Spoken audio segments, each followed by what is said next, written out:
Hello friends, welcome back to our channel mums daily. ഇന്ന് ഞാൻ വന്നിരിക്കുന്നത് ഒരു സ്നാക്കായിട്ടും അതുപോലെ ഒരു ബ്രേക്ക്ഫാസ്റ്റ് ഒക്കെ റെസിപ്പി ആയിട്ടും കഴിക്കാൻ പറ്റുന്ന ഒരു സംഭവമായിട്ടാണ്. ഇത് നമ്മൾ ഉണ്ടാക്കുന്നത് നമ്മുടെ വീട്ടിൽ എപ്പോഴും ഉണ്ടാവുന്ന അരിപ്പൊടി വെച്ചിട്ടാണ്. അതും ആവിയിൽ വേവിച്ച് വളരെ ഹെൽത്തി ആയിട്ടുള്ളൊരു ഡിഷാണെന്ന് ഉണ്ടാക്കാൻ പോകുന്നത്. അപ്പോൾ ഇതെങ്ങനെ ഉണ്ടാക്കാമെന്ന് പെട്ടെന്നൊന്ന് കണ്ടു നോക്കാം.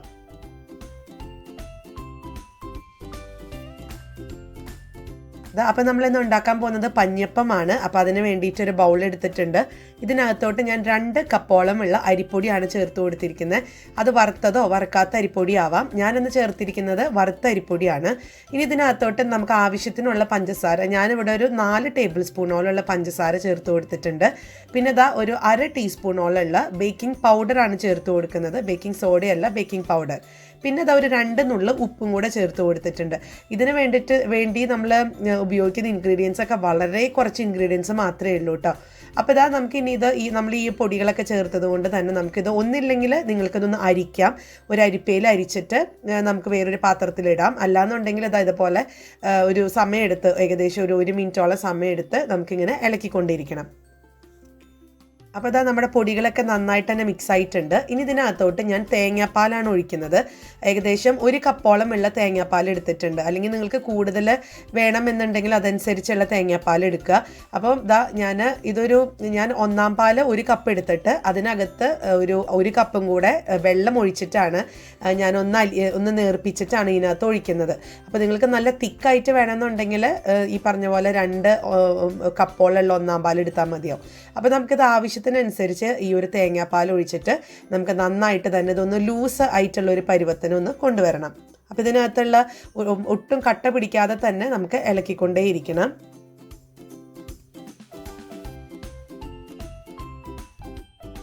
അപ്പോൾ ഇത് നല്ലൊരു മിക്സായിട്ട് ഞാൻ ഇളക്കിക്കൊണ്ട് വന്നിട്ടുണ്ട്. ഇനി ഇതിനകത്തോട്ട് ഞാൻ ഒരു ഫ്ലേവറിന് വേണ്ടിയിട്ട് 1/2 ടീസ്പൂണോളമുള്ള വെനില എസൻസ് ആണ് ചേർത്ത് കൊടുത്തിരിക്കുന്നത്. അപ്പോൾ വെനില എസൻസിൻ്റെ ഫ്ലേവർ ഇഷ്ടമുള്ളവർക്ക് അങ്ങനെ ചെയ്യാം. അല്ലെങ്കിൽ നിങ്ങൾക്ക് ഏലക്ക ഇഷ്ടമാണെന്നുണ്ടെങ്കിൽ ഏലക്കയുടെ കുരു ഒന്ന് നന്നായിട്ടൊന്ന് പൊടിച്ചിട്ട് ചേർക്കുന്നത് നന്നായിരിക്കും. അപ്പോൾ ഇനി ഇതിൻ്റെ ഒരു കൺസിസ്റ്റൻസി കാണിച്ചു തരാം എങ്ങനെയാണെന്നുള്ളത്. അപ്പോൾ അതിന് ഞാനൊരു കുഴിയുള്ള ഒരു പാത്രം എടുത്തിട്ടുണ്ട്. അത് വെച്ചിട്ടൊന്ന് കോരി കാണിക്കാം. കണ്ടോ, നമുക്കത് ഒത്തിരി തിക്കായിട്ട് ഇരിക്കരുത്. നമുക്കൊരു പാലിൻ്റെ ഒരു കൺസിസ്റ്റൻസിയാണ് നമുക്ക് വേണ്ടിയത്. അപ്പോൾ നമുക്കിനി ഇത് ഏകദേശം ഒരു 10 മിനിറ്റ് മുതൽ 15 മിനിറ്റ് നമുക്കൊന്ന് മാറ്റി വയ്ക്കാം. നന്നായിട്ടൊന്ന് ഈ ബേക്കിംഗ് പൗഡർ ചേർത്തത് കൊണ്ട് തന്നെ നന്നായിട്ടൊന്ന് പൊന്തി വരാനും സോഫ്റ്റായിട്ട് വരാനും വേണ്ടിയിട്ടാണ് ഞാനൊന്ന് മാറ്റി വയ്ക്കുന്നത്. നമുക്കിത് പെട്ടെന്ന് തന്നെ ഉണ്ടാക്കിയെടുക്കാൻ പറ്റുന്നതാണ്. പിന്നെ ഇത് ആവിയിൽ എടുക്കാനുള്ളൊരു സമയം മാത്രം മതിയാവും നമുക്ക്. അപ്പോൾ അരിപ്പൊടിയൊക്കെ നമ്മുടെ വീട്ടിൽ എപ്പോഴും ഇങ്ങനെ സ്റ്റോക്കായിട്ട് ഇരിക്കുന്നുണ്ടാവുമല്ലോ, ഓരോ പലഹാരമൊക്കെ ഉണ്ടാക്കാനായിട്ട്. അപ്പോൾ ഇപ്പോൾ എന്നും ഈ പുട്ടൊക്കെ ഉണ്ടാക്കി മടുത്തിരിക്കുവാണെന്നുണ്ടെങ്കിൽ നമുക്കിത് ഇതുപോലെയൊക്കെ ഉണ്ടാക്കി കൊടുത്താൽ കുഞ്ഞുങ്ങൾക്ക് നല്ല ഇഷ്ടത്തോടു കൂടെ കഴിക്കും. അപ്പോൾ ഞാനിതൊരു 10 മിനിറ്റോളം ഇതൊന്ന് മാറ്റി വെച്ചിട്ടുണ്ടായിരുന്നു. അപ്പോൾ അതിന് ശേഷം ഞാൻ ഇതുപോലെ ഒരു കപ്പിനകത്തൊന്ന് കോരി ഒഴിക്കുന്നുണ്ട്. അത് വേറെ ഒന്നിനുമല്ല, ഞാൻ എടുക്കുന്ന കുഞ്ഞ് സ്റ്റീൽ പാത്രത്തിനകത്ത് എനിക്ക് എളുപ്പത്തിന് കോരി ഒഴിക്കാൻ വേണ്ടിയിട്ടാണ് കേട്ടോ. അല്ലെങ്കിൽ നിങ്ങൾക്ക് അങ്ങനെ തന്നെ ആ ഒരു പാത്രത്തിൽ നിന്ന് ഒഴിക്കാവുന്നതാണ്. അപ്പം ഞാനിപ്പോൾ വീഡിയോ ഒക്കെ എടുക്കുകയല്ലേ, അപ്പം അങ്ങനെ ഞാൻ ചിലപ്പോൾ ഒഴിക്കുമ്പം പോവാതിരിക്കാൻ വേണ്ടിയിട്ടാണ് ഇച്ചിരി ഒരു കപ്പ് പോലെ പാത്രം എടുത്തിരിക്കുന്നത്. അപ്പം ഞാനിന്ന് സ്റ്റീൽ പാത്രത്തിലാണ്, ഇതുപോലത്തെ കുഞ്ഞ് പാത്രത്തിലാണ് ഒഴിച്ച് വെക്കുന്നത്. അപ്പോൾ ഇങ്ങനെയൊക്കെ ആകുമ്പോഴത്തേക്കും കാണാനും നല്ല ഭംഗിയാണ്, നല്ല കുഞ്ഞ് അപ്പായിട്ട് നമുക്ക് കിട്ടും. അല്ലാന്നുണ്ടെങ്കിൽ നിങ്ങളുടെ വീട്ടിൽ ഇപ്പം നമ്മൾ ചോറുണ്ടെന്ന സ്റ്റീൽ പാത്രമൊക്കെ ഉണ്ടെങ്കിൽ അതിലുണ്ടാക്കാം.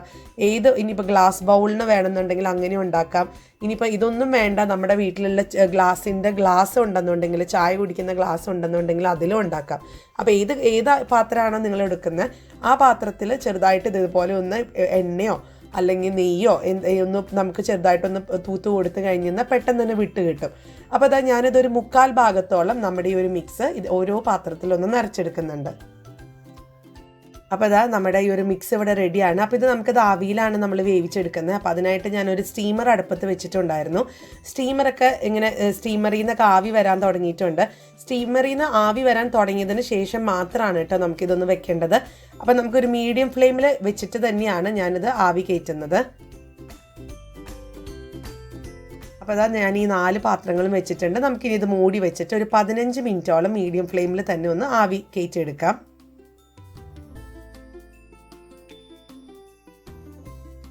അപ്പോൾ ഇവിടെ ഒരു 15 മിനിറ്റ് കഴിഞ്ഞിട്ടുണ്ട്.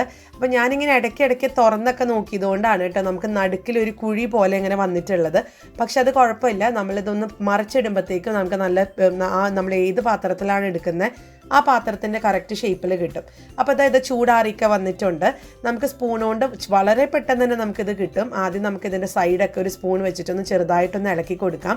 അതിനുശേഷം നമ്മൾ ഏത് പാത്രത്തിലാണ് സെർവ് ചെയ്യുന്നത് അതിനകത്തോട്ടൊന്ന് കമത്തി കൊടുക്കാം. അപ്പോൾ നമുക്ക് ആ നല്ല പെർഫെക്റ്റ് ആയിട്ടുള്ള അതുകൊണ്ടാണ് ഞാൻ ഈ ഒരു പാത്രം എടുത്തത്, നമുക്ക് നല്ലൊരു ഷേപ്പ് കിട്ടാനായിട്ട്. നമ്മുടെ ഒരു പഞ്ഞിപ്പം ഇവിടെ റെഡിയാണ്. നിങ്ങളെല്ലാവരും ഒന്ന് ട്രൈ ചെയ്ത് നോക്കുക. കണ്ടോ, ഇതിപ്പോൾ നല്ല മെഴുക് പോലെയാണ് ഇരിക്കുന്നത്, നല്ല സ്മൂത്ത് ആയിട്ടാണ് നമുക്ക് കിട്ടുന്നത്. പിന്നെ നമ്മളിതിനകത്ത് ആ നെയ്യൊക്കെ ഒന്ന് പരട്ടി കൊടുത്തത് കൊണ്ട്, അല്ലെങ്കിൽ ഞാനിപ്പോൾ ഇവിടെ ഓയിലാണ് ഒന്ന് തൂത്ത് കൊടുത്തിട്ടുണ്ടായിരുന്നത്. അപ്പോൾ ഓയിലും ആയതുകൊണ്ട് തന്നെ പാത്രത്തിൽ ഒട്ടും തന്നെ ഒട്ടിപ്പിടിക്കാതെ നല്ല ക്ലീൻ ആയിട്ട് നമുക്ക് കിട്ടും. അപ്പോൾ ഞാൻ ബാക്കിയുള്ള 2 കൂടി ഇതുപോലെ ഒന്ന് എടുത്തിട്ട് വരാം.